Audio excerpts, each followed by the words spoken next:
Kini nga programa para sa tanan, usa kini nga pelikula nga dunay kaayuhan para sa atong komunidad ug pamilya usa.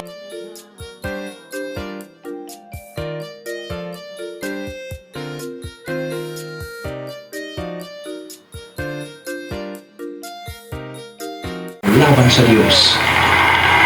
Mas pinili niyang hindi sambahin ang Diyos o walang matuwid, wala kahit isa.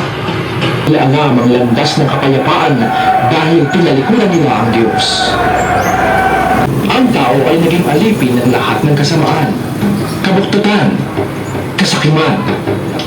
Naagi kang Jesus. Walay lang paagi, dili relihiyon, dili denominasyon, dili atong maayong buhat, dili po na atong kanato, dili po na atong mga kumpirti, dili ang atong posisyon, dili atong titulo, o bisan unsang butang sa kalibutan, kundi pagtuo, pagdawat lang kang Jesus. Sa simple lang ganing nga pagtuo, ikaw karon dayon maluwas. Okay? So manumbalik ka itong relasyon sa Diyos.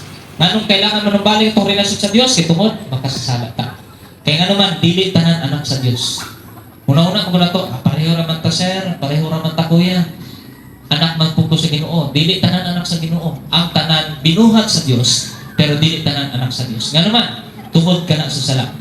Pero kung ikaw mutuo mo dawat ng Isus, manumbalik ang iyong relasyon sa Diyos, nandito ka na kalong anak sa Diyos. Okay? So karon hindi ako magdugay para ninyo, and ma-enjoy po nato sa kasunod ani, simple lamang tuuhan ng dawaton ng Isus. Okay? Sa pangalan ni Isus, Amen. Kapag nato itong takot, no? So simple lamang, congratulations ka ninyong tanan. Sama sa akong ipag-isulti kanina, na dili tanan anak sa Diyos, pero ikaw karon nahimo ng anak sa Diyos.